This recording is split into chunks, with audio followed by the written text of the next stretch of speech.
नौकरी पर है आपका हक, चले लक्ष्य से लक्ष्य तक, बेरोजगारी से करने दो हाथ। लक्ष्य आ रहा है ऑनलाइन अपनी पूरी टीम के साथ। कहाँ निकाली गई है ये ढींगसरा से लेकर और अपने बोड़िया खेड़ा तक निकाली। किसानों का कहना भी कुछ कम कर दिया गया, फतेहाबाद नहीं गए क्योंकि किसानों का विरोध का डर लग रहा। नहीं, हमने यहाँ पर ही नाकेबंदी है कि किसानों को आने नहीं। आप लोगों का मैसेज यहीं पर था ना, प्रेस कॉन्फ्रेंस का। नहीं, जब प्रेस नोट आया था तो भट्टू से फतेहाबाद की बात हुई थी, तो उसमें किसान कह रहे हैं कि शुरू से भट्टू से फतेहाबाद निकालनी थी यात्रा। नहीं, उसके बाद जैसे देखिए भट्टू सिटी की बात कर रहे हैं। भट्टू सिटी ढींगसरा भट्टू सिटी में आता है। फतेहाबाद की बात करें तो बोड़िया खेड़ा फतेहाबाद में आता है। फतेहाबाद कह रहे हैं इसलिए कैंसिल किया, किसान विरोध ना करें। एक विधायक जी जो थोड़ा जी या वो दोनों बड़ौदा इलेक्शन में गए, मेरी भी ड्यूटी लगी है। आज ये करने के बाद मैं भी वहीं गई। अरे नहीं, ठीक है जी, बहुत बहुत धन्यवाद। भारत माता की। तो यहाँ पे अभी सुनीता दुग्गल ने साफ किया है कि वो ढींगसरा गांव से लेकर के, जो कि भट्टू तहसील का गांव है, और वहाँ से लेकर के और फतेहाबाद ज़िले के गांव भोडिया तक उनकी जो यात्रा वो रही है, ट्रैक्टर यात्रा उन्होंने निकाली है। यानी कि इनके बीच में अगर डिस्टेंस की बात करूं तो 5 या 6 किलोमीटर का डिस्टेंस है भोडिया और भट्टू के बीच में।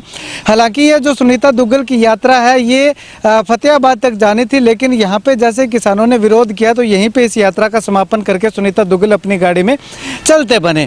उसके बाद अगर बात करूँ तो सुनीता दुग्गल का कहना है कि यहीं तक का मैसेज था, यहीं तक यात्रा को आना था। जबकि जाहिर सी बात तो ये है कि सुनीता दुग्गल को और ज़्यादा विरोध ना करना पड़े, काले झंडे ना देखने पड़े, क्योंकि यहाँ पे कुछ एक किसान साथी थे। इसके आगे फतेहाबाद की बात करूं तो मंडी के आसपास जो है वो सैकड़ों की हज़ारों की संख्या में किसान जो है वो इकट्ठा हो रहे हैं। तो उनके विरोध के चलते सुनीता दुग्गल शायद घबरा गई और यहीं तक यात्रा को समापन कर दिया। अब अगर बात करें तो 5 से 6 किलोमीटर इसमें अगर आते हैं तो 2 या 3 गाँव ही आते हैं। 2 या 3 गाँव में इस यात्रा का क्या फ़ायदा होगा, क्या उन 2 या 3 गाँव के किसानों को बताने के लिए सुनीता दुग्गल ने ये यात्रा निकाली थी, या फिर पूरे प्रदेश के पूरे लोकसभा क्षेत्र के किसानों को बताने के लिए ये यात्रा निकाली थी? ये जवाब जो है वो सुनीता दुग्गल नहीं दे पाई। तो अब ऐसे में बात करूं तो लगातार विरोध सुनीता दुग्गल का हो रहा है, भारतीय जनता पार्टी के द्वारा इन 3 अध्यादेशों का हो रहा है। लेकिन ये हैं, यानी कि नेता तो नेता हैं कि मान ही नहीं रहे, टस से मस नहीं हो रहे कि ये विरोध जो इनका अध्यादेशों के कारण हो रहा है। एक ही बात बार बार लगाए जा रहे हैं कि कांग्रेस और विपक्षी दल जो हैं वो इन अध्यादेशों का विरोध करवा रहे हैं। अब अगर बात करें तो किसानों का साफ तौर पे कहना है कि जो ट्रैक्टर इस यात्रा में शामिल हुए थे वो ट्रैक्टर किराए पे लाए हुए थे, भाड़े पे लाए हुए थे।